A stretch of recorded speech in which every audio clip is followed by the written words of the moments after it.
Tidak ada manusia yang tidak salah selain Nabi dan Rasul. Tapi diberi kesempatan oleh Allah dari kesalahan itu kembali menjadi soleh.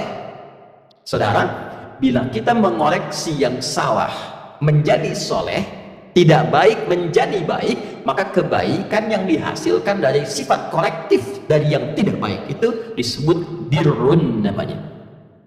Birrun.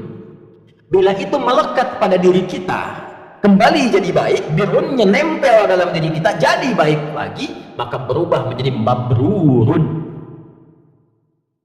Maka dilatihlah setidaknya dalam ritual setahun sekali, belajar, kontemplasi, apa selamanya saya akan jadi seperti yang tidak baik ini.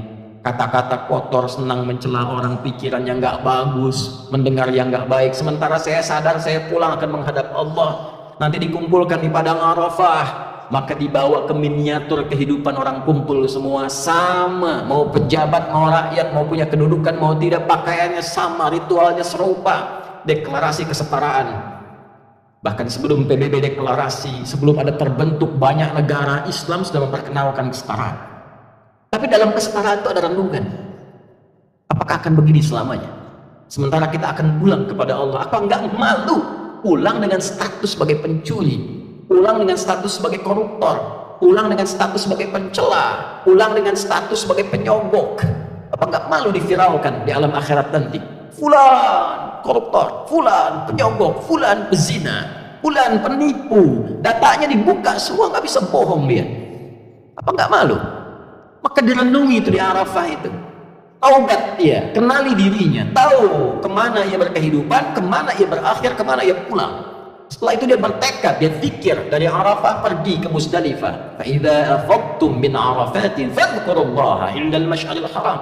Dia bawa zikirnya, dia bertekad, dia akan lempari itu sifat-sifat buruknya yang ada dalam tubuhnya dulu. Karena tiga yang mempengaruhi dia menjadi tidak baik.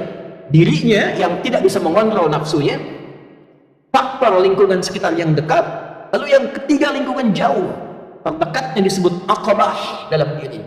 Lingkungan sekitar yang disebut usta, yang jauh disebut dengan ula. Maka yang pertama dia lakukan, lempari dulu sifat yang tak baik dalam dirinya. Maka catatan di Arafah dia bawa ke Muzdalifah, dia bawa 7 kerikil di situ, dia datang ke Jamarat, dia lempari. Bismillah, Allahu Akbar, lontar sifat kurang baiknya. Oh, ini diri saya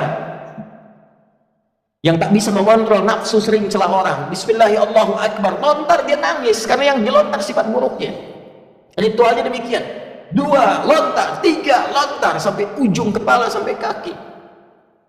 Setelah dia melontar, dia menghadap ke arah kiblat, lalu dia berkomitmen. Inni wajjahtu wajhiya lilladzi fatara as-samawati wal arda hanifan musliman wa ma ana minal musyrikin. Inna salati wa nusuki wa mahyaya wa mamati lillahi rabbil alamin la syarika lah wa bidzalika umirtu wa ana minal muslimin wa ana awwalul muslimin. Ya Allah, detik inilah aku pasrahkan diriku sepenuhnya kepada Engkau, penguasa semesta.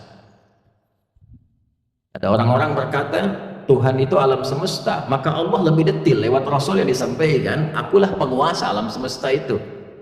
Ada sering orang berkata karena dia sulit menemukan Tuhan, dia katakan semesta begini, alam semesta memberikan hukum. Saudara, Allah langsung mengatakan alhamdulillahi rabbil alamin. Kalau engkau masih bingung, akulah Tuhan yang merawat dan mencipta semesta itu. Maka Nabi mengajarkan, aku pasrahkan ya Allah diriku kepada Engkau, penguasa semesta.